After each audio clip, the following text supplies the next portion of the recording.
Go Power Rangers, you mighty morphin Power Rangers. Physics lesson 8.4, power. Alright, so, blah, blah, blah, blah, blah. Power should be a real quick lesson, unlike the last one. The last one was a little bit longer because there was more examples, more problems that way. Plus I said well way too many times. But anyways, power, this is the rate at which work is being done.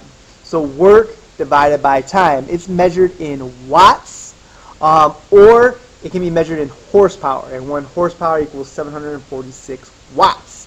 1 kilowatt is 1,000 watts. A megawatt is 1,000,000 watts. A gigawatt is 1,000,000,000 watts.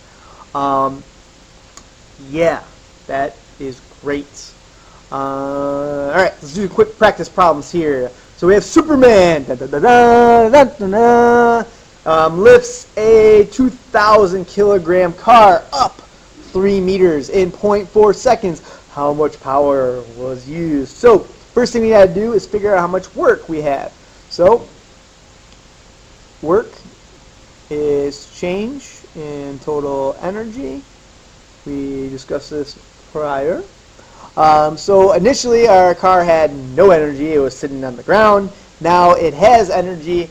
It has moved upwards. So our work should equal our change in potential energy in this case. So 2,000 kilograms times gravity times, not a negative, times 3 meters.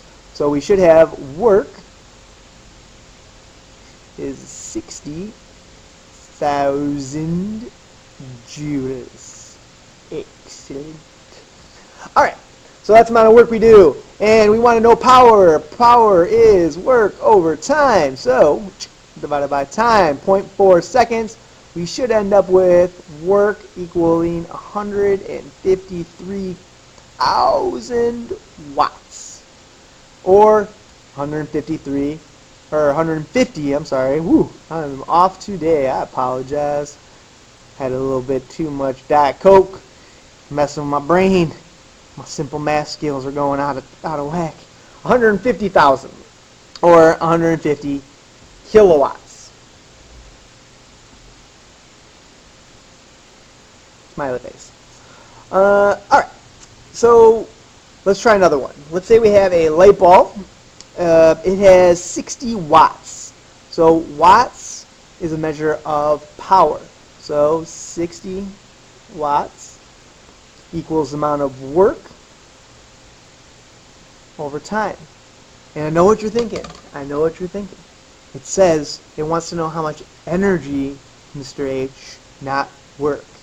And to what I say and whatnot is work is change in energy. So essentially it's asking for work. So the amount of time we have is 12. So we end up with 60 times 12 in this case equals work.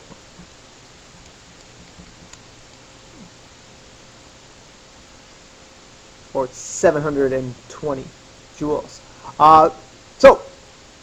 In class I had a couple people ask, how am I supposed to tell the difference between work and watts? So work is what you are solving for. Watts is going to be in your answer. It is your unit. There's a difference between variables and units, just like mass and meters are not the same thing. So try to keep in mind, work is what you're solving for. Watts is what you're going to put your answer into if we're dealing with power. Not work, power. You get what I'm saying, right? Right? Or you're not talking back. That's because I am talking to myself now. Oh boy, I have derailed. Alright, I will see you at a later date, at a later occasion, but in the same spot probably. Okay, goodbye.